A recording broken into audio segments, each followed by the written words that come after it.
Il existe une façon plus simple de montrer qu'un ensemble est un groupe. Nous allons donc définir ce que sont des sous-groupes, qui sont eux-mêmes des groupes. Nous regarderons quelques exemples et nous déterminerons tous les sous-groupes du groupe Z+. Nous terminons par la notion de sous-groupe engendré.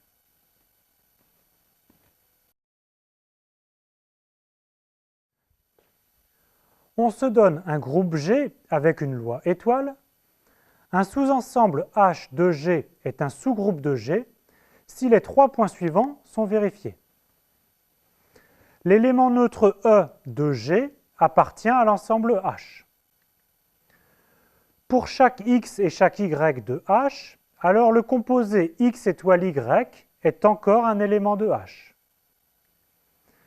Pour chaque X de H, alors l'inverse de X, X-1, qui a priori est dans G, est en fait aussi dans H. Notez qu'un sous-groupe H devient lui-même un groupe H étoile avec la loi étoile qui est celle de G.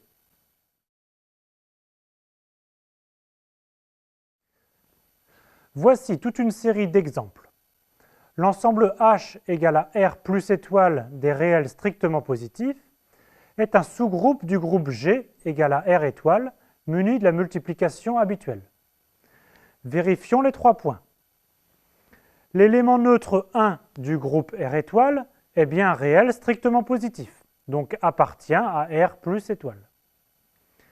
Si X et Y sont deux réels strictement positifs, alors le produit X fois Y est aussi strictement positif. On reste donc dans R plus étoile.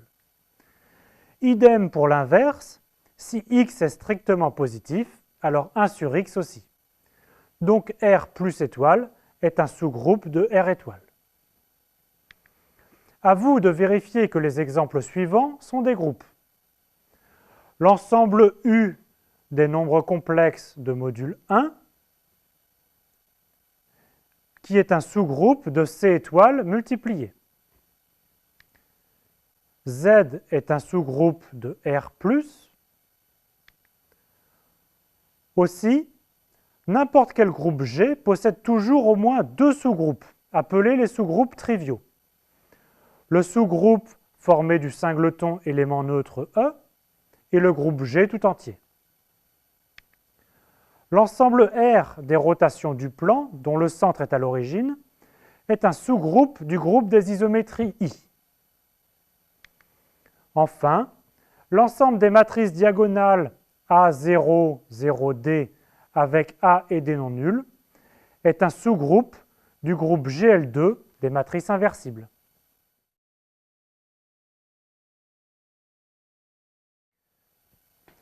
Pour le groupe Z+, nous allons déterminer tous ces sous-groupes.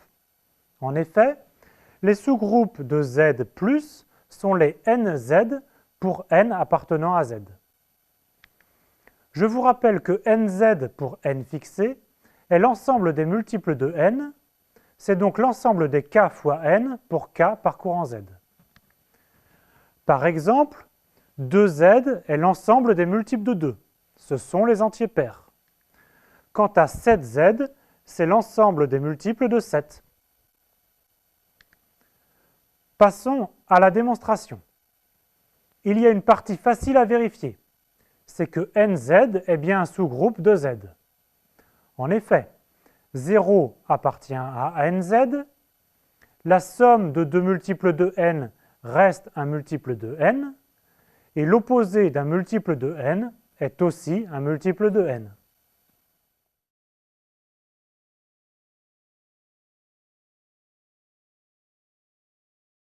Voyons l'autre sens.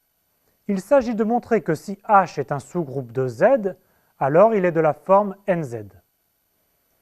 Tout d'abord, si H est réduit au singleton 0, alors on a pour N égale 0, H égale à 0Z et c'est fini.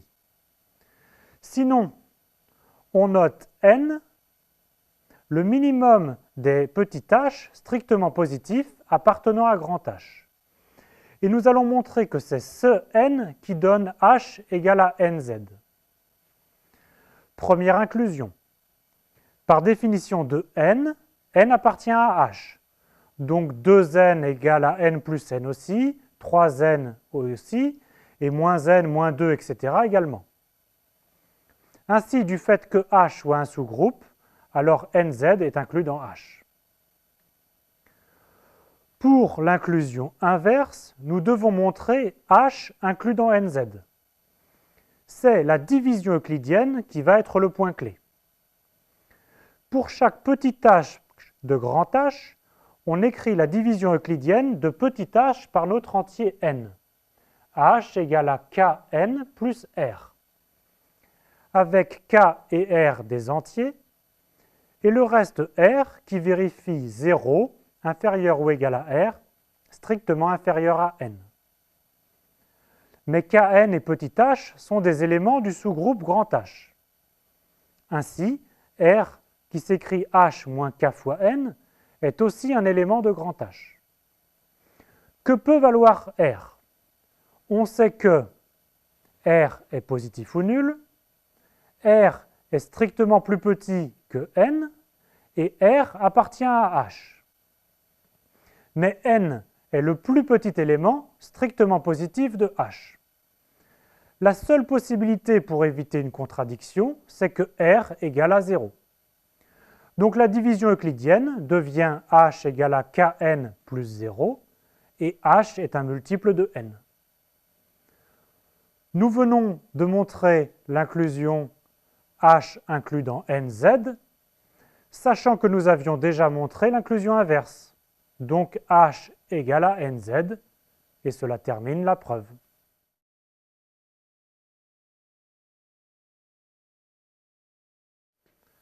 Un point que vous pouvez esquiver en première lecture est la notion de sous-groupe engendré. Pour une partie E quelconque d'un groupe G, le sous-groupe engendré par E est le plus petit sous-groupe de G contenant E. Voici un premier exemple. Le groupe G est R étoile multiplié et E est le singleton 2. Alors le sous-groupe H engendré par E doit contenir 2. Et comme c'est un sous-groupe, alors H contient aussi 2 fois 2, égale à 2 au carré. Et aussi 2 fois 2 fois 2, égale à 2 au cube. Et ainsi de suite, H contient tous les 2 puissance n. Mais H doit contenir aussi 1 demi, l'inverse de 2, puis les 1 sur 2 puissance n. On se convainc assez vite que le sous-groupe engendré par 2 est H l'ensemble des 2 puissance n pour n parcourant Z. Pour le montrer rigoureusement, il faut montrer que H est un sous-groupe, que 2 appartient à H, et que H est bien le plus petit sous-groupe ayant ces propriétés. C'est-à-dire que si H' est un autre sous-groupe contenant 2, alors H est inclus dans H'. Voici d'autres exemples avec G, le groupe Z muni de l'addition. Le sous-groupe engendré par le singleton 2 est alors H1 est égal à 2Z. Pour le sous-groupe engendré par la paire 8, 12, c'est H2 égale à 4Z, qui contient bien 8 et 12. Plus généralement, le sous-groupe de Z engendré par deux entiers A et B est H égale à NZ, où N est le PGCD de A et de B.